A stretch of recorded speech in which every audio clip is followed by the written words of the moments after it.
And ఈ మధ్య ఎక్కువ వినిపిస్తుంటుంది సైబర్ బుల్లింగ్ అని. అసలు సైబర్ బుల్లింగ్ అంటే ఏంటి? దీనివల్ల పిల్లలు కానీ పెద్దవాళ్ళు కానీ ఎలా ఇబ్బందులు ఫేస్ చేస్తున్నారు? సార్ సైబర్ బుల్లింగ్ అంటే ఇప్పుడు మనం చేసే యాక్టివిటీస్ని బట్టి అవతల వాళ్ళ రియాక్షన్స్ ఉంటాయి సార్. ఇప్పుడు మనం పెట్టే మీరు ఇందాకన్నా ఫోటోగ్రాఫ్స్, మనం పెట్టే పోస్ట్, మనం పెట్టే మెసేజెస్, వాటికి వచ్చే కామెంట్స్, వీటి వల్ల మనకి తెలియసో తెలియకనో ఎనిమీస్ క్రియేట్ అవుతారు. రెండోది, ఒకవేళ వర్క్ రిలేటెడ్ పెడితే కూడా అది రేపొద్దున ఆఫీస్లో ఇంపాక్ట్ అవుతుంది.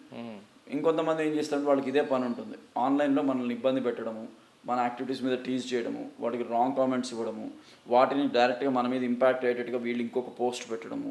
సో ఇలాంటివి ఆన్లైన్లో ఎస్పెషల్లీ ఇన్స్టాగ్రామ్లో ఎక్కువ. అవును, ఎక్కువ సో చాలా ఎక్కువ ఉంటాయి, కామెంట్స్ ఎక్కువ పెడతాను. సో అలాంటివి ఇప్పుడు ఎందుకు మన ఇన్ఫ్లుయెన్సర్స్ని చూస్తే కూడా చాలామంది వాళ్ళు ఇప్పుడు ఎక్స్క్లూజివ్ వీడియోస్ చేస్తున్నారు. మీరు ఎందుకు మమ్మల్ని ఏడిపిస్తున్నారు, మా మీద బ్యాడ్ కామెంట్స్ పెడుతున్నారు అంటే, పెట్టేవాడి వరకు చూసుకుంటున్నామే తప్ప రిసీవర్ ఎలాంటి వాడు మన కంట్రోల్లో ఉండదు. సో రిసీవర్ని గుర్తుపెట్టుకొని మనం చేయాలంటే పనులు చేయలేం ఎండ్ యూజర్ని. బట్ చేసే కంటెంట్ మళ్ళీ కూడా దానివల్ల మనకు వచ్చే కాంప్లికేషన్స్ మనం రెడీగా ఉండాలి. అట్ ద సేమ్ టైం ఇలాంటి వాళ్ళు తగులుతూనే ఉంటారు. టైంపాస్ చేసేవాళ్ళు కొంతమంది ఉంటారు, సీరియస్గా ఏడిపించే వాళ్ళు ఉంటారు, దాన్ని లీగల్గా కూడా మూవ్ చేసేవాళ్ళు చాలామంది ఉంటారు. సివియారిటీని బట్టి అవసరమైతే you can go up to an FIR cyber 1930 చెప్పి, తర్వాత లీగల్గా ఒక అడ్వకేట్తో మాట్లాడి. సైబర్ ఎంత నంబర్? 1930. ఇది నేషనల్ పోర్టల్ ఇచ్చింది. ఓకే, దీనికి ఫోన్ చేసి ఒక హెల్ప్ లైన్ క్రియేట్ చేసుకొని ఆ హెల్ప్ లైన్లో కేసు రిజిస్టర్ చేసి వీలైతే నియరెస్ట్ పోలీస్ స్టేషన్కి వెళ్ళి చెప్తే